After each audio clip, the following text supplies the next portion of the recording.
Lift your head and look around. You will be found out. Don't think we're not onto you. Last summer, I was lucky enough to catch the wonderful West End production of Next to Normal playing at the Wyndham Theatre here in London. And let me just tell you that I was blown away. It was my first time watching the show, and even though I already knew what the story was about and I had listened to a few songs from the soundtrack, I did not expect to ugly cry this much. Which, looking back on it, is a bit daft, because I mean, all the signs were there. I'm gonna credit my moderate expectations to the fact that the West End has been very hit and miss in the past few years. So to shake a jaded theatergoer this much to her core is truly a sign of excellence. I felt like I was that critic in Ratatouille, suddenly reminded why I fell in love with musical theater in the first place. Whoa, whoa, whoa, whoa, whoa. The writing is just so clever. The years of experience of the writers is palpable throughout the whole show. It obviously helped that it had a stellar cast with Caissie Levy reprising her role of Diana, who honestly unlocked a new dimension in my being with her performance of I Miss the Mountains. But trust me, the rest of the cast was on her level. If Jack Wolf didn't win the What's on Stage award for Best Supporting Actor, I would have gone full Arthur Fleck and hammered someone with a giant gavel. This man is put on this planet to sing I'm Alive. I genuinely felt the earth move. Under my feet, I feel the sky tumbling down, tumbling down. As I was fixing my cry face in the toilets during the intermission, my teary-eyed reflection suddenly transported me to a different West End bathroom back in March 2020. Mere days before the COVID lockdown was set in place, I went to see Dear Evan Hansen at the Noel Coward Theatre. Now I need you to know that I went by myself and that I was sobbing so hard that the Australian gentleman sat next to me was asking if I was okay.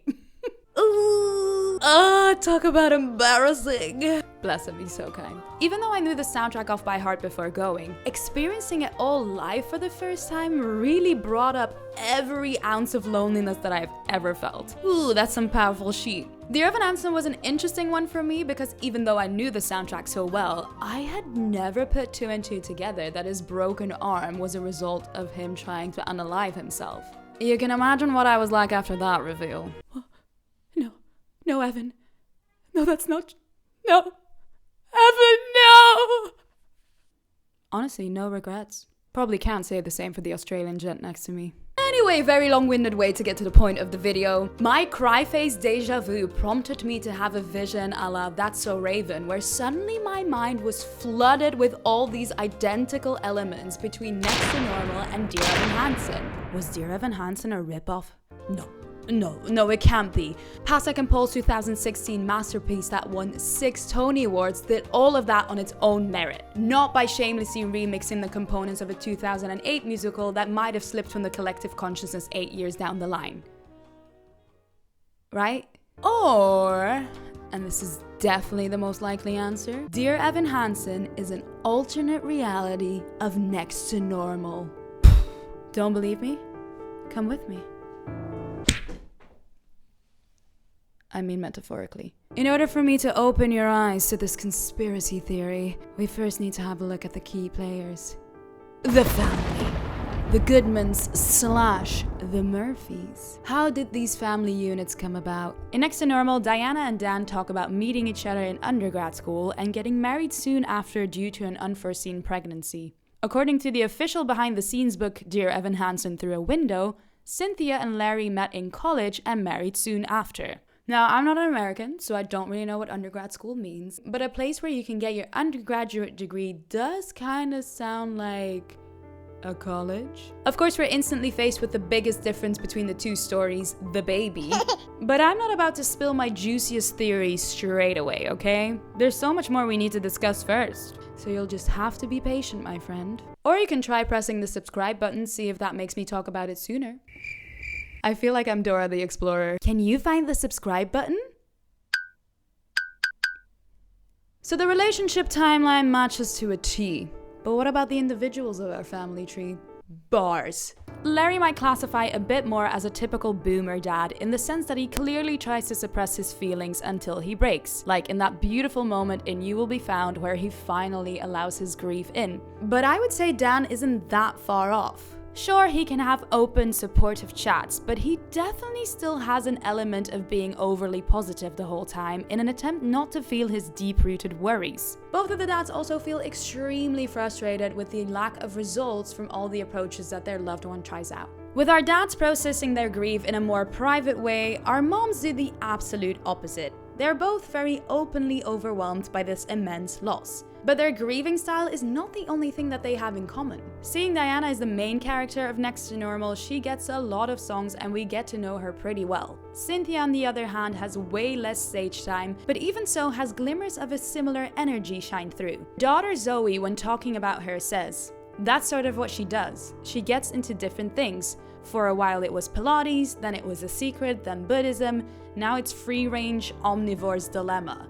I'm obviously not saying that that means that Cynthia has bipolar disorder, but I do think that they both have a more energetic, slightly all over the place disposition. Diana obviously also has her very low lows, but maybe if we saw more of Cynthia, we would perhaps see those too. Besides both being musically gifted, playing piano and guitar respectively, Natalie and Zoe's defining feature in these stories is that they resent their deceased brothers and feel totally alone. And if other daughters feel like I feel too.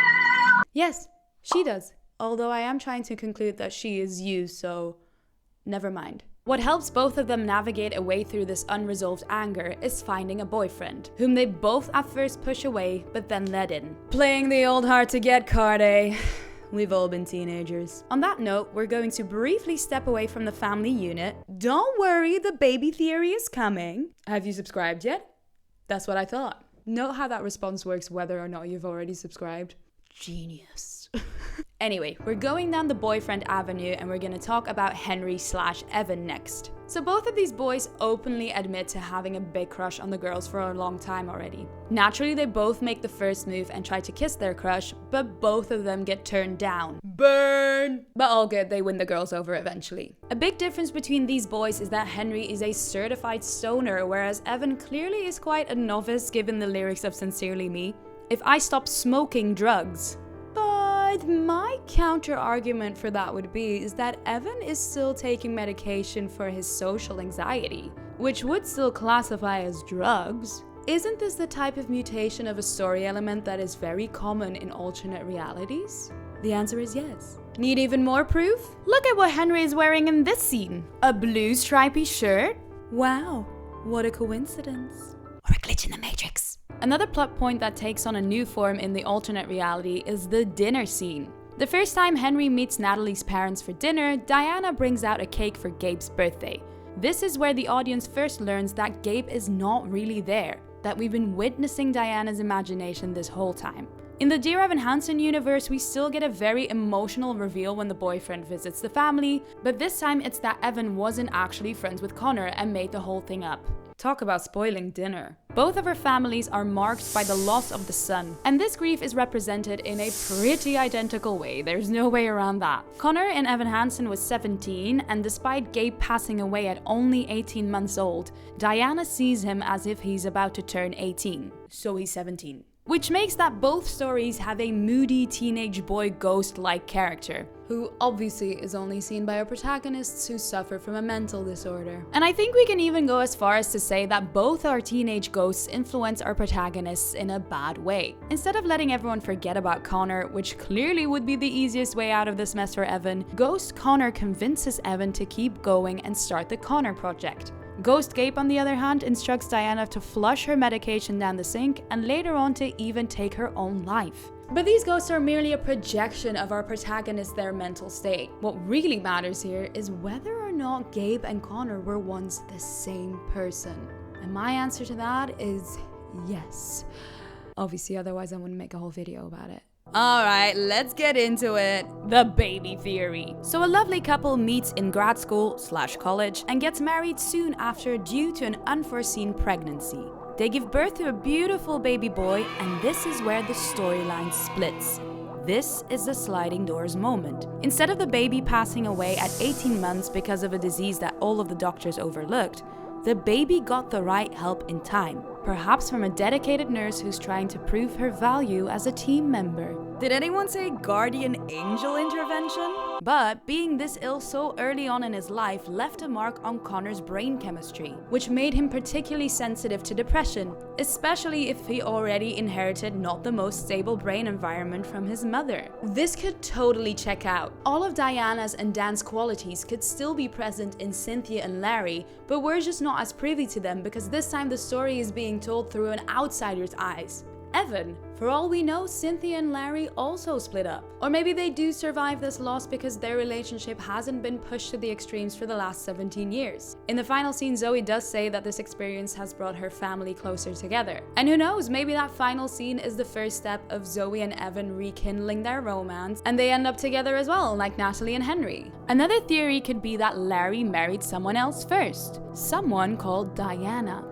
The alternate reality then branches off after the passing of their son Gabe when their relationship doesn't survive this loss. Larry goes back to college, which is where he meets his second wife, Cynthia. I quite like this theory because it really gives a deeper level as to why Larry is so emotionally cut off from Connor's death. Having already lost a child to a disease makes it even more incomprehensible for him that Connor would choose to take his own life. Now, a big flaw in that theory is that his name would suddenly change from Dan to Larry. Maybe he's an undercover spy? Or maybe Pasek and Paul didn't want to make it that obvious that they were stealing in broad daylight. As Dear Evan Hansen centers around the boyfriend and not one of the family members deeply affected by the passing of the son, it is only normal that the show ends in a very different place. Diana and Dan breaking up in Next to Normal really devastated me. The hopeless romantic in me was not on board at all. What was the show trying to say here? That you have to cut ties to heal? That love doesn't conquer all? Get in the bin. Clearly, the writers decided to stay true to the message of the story, showing how mental illness affects a family and how it never really goes away, portrayed by Gabe looming over them in the final song. Even though they are singing that there will be light, I felt like there was still quite a sad undertone, or was that just me still sitting in my feelings? I found the ending of Dear Evan Hansen to be way more uplifting, which obviously makes sense seeing he didn't lose a family member. He clearly is still processing everything, but in his final letter to himself, you can really feel the progress he has made on his healing journey. So whether or not Dear Evan Hansen is an alternate reality of Next to Normal, the question remains the same. Did Pasek and Paul just slightly alter the recipe of a different Tony Award-winning Broadway show? Obviously, we can never know for sure. Officially, the story of Dear Evan Hansen is inspired by a tragedy that happened at Pasek's high school. It's interesting to note, though, that in this Vanity Fair article, they cite Next to Normal as one of their inspiration sources. So they clearly have seen the show before, no denying that. And to make matters even worse, they decided to hire the same director, Michael Grief. The evidence is starting to look a bit condemning. But as Charlie Kaufman's 2020 I'm thinking of ending things so astutely proposes in the basement scene, isn't everything that we create a product of everything? We can only bring to a creative project what we ourselves have experienced, and in that sense, everything is just a remix of previous inspiration sources. Nothing is truly unique. Wow, Charlie Kaufman, quite a left field reference there, Anne. Well, thank you. I like to pretend that I'm more intelligent than I actually am sometimes. So, do I think that Pasek and Paul purposefully copied Next to Normal? No. But do I think that they were subconsciously influenced by the show? 100%. And after listing all the similarities in this video, I would even go as far as to say that they were way more inspired by this show than they care to admit to / are even aware of. The POV remake has been an increasingly more popular framework in Hollywood's recent landscape. So is it possible that at some point in their collaboration, Pasek and Paul entertained the idea of retelling Next to Normal but from Henry's point of view, even just as an exercise? Like I said, we'll never know for sure, but it's definitely plausible. And there's nothing wrong with that. Exhibit A. I liked both Dear Evan Hansen and Next to Normal equally. Though they have a lot of overlap, at the end of the day they are still two very different shows who each deserve all their accolades. But this is coming from a girl who has never dared to watch the movie adaptation of Dear Evan Hansen out of a fear that it will retroactively ruin everything. Is that what happened for you guys? I need some testimonials. According to Brian Yorkie's Wikipedia page, he's currently rewriting the Next to Normal script for a movie adaptation, but his Wikipedia page does seem to be a bit out of date, seeing his future projects section mentions the year 2019. So what do you guys think of my alternate reality theory? Are you all for it or fundamentally against it? I'm sure the die-hard fans will debunk this theory within seconds, so if you do, please share in the comments. I'm quite curious to see as to what I missed. And if you're into this type of musical theater video essays, well then my friend, you're at the right place. Make sure to hit that notification bell so you stay updated on any future vids, as I'm sure you've subscribed already by now. And in the meantime, you can check out my playlist to get your musical theater fix. So long, farewell, auf Wiedersehen, goodbye!